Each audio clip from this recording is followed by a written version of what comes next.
Hi மக்களே, மே 18 சீமானண்ணன் மாநாடு போட்டார். அந்த மாநாட்டில் 1 மணிக்கூர் 22 நிமிஷம் கிட்ட பேசினார் சீமானண்ணன்.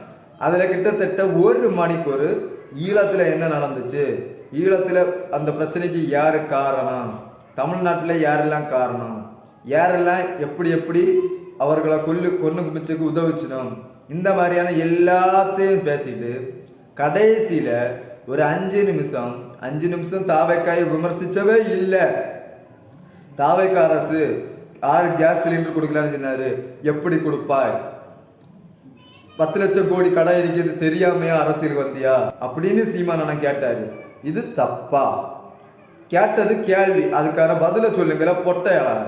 10 லட்சம் கோடி கடன் இருக்கிறது தெரியாதே உங்க தலைவர் வந்தாரு, தெரியாதுன்னா தெரியாதுன்னு சொல்லு. ஆமா தெரியும், தெரிஞ்சுட்டு மக்களை ஏமாற்ற தான் நாங்கள் அரசியல் பண்ணின்னு சொன்னா அப்படி சொல்லு, புரியுதா? அதை விட்டுட்டு தேவையில்லாத தாவைக்கா பேசுறது எங்கெல்லாம் பேசினாரு. நான் முழுக்க அந்த வீடியோ பார்த்தோம்ல, லைவில் பார்த்தோம்ல, மொத்தம் தொடங்கியதுல முடிவு வர நான் பார்த்தோம்ல. பொட்டை கடைசிக்கு கொஞ்ச நேரத்துக்கு இடையில ஒரு அனில் 65 போட்டு தான் சார் எங்களை சாப்பிடாது. அவ்வளோ தமிழ் நடந்துச்சு. பொட்டை கேஸோல அவதூறுக்கு பிறந்தா தமிழக வெற்றி கழகம்.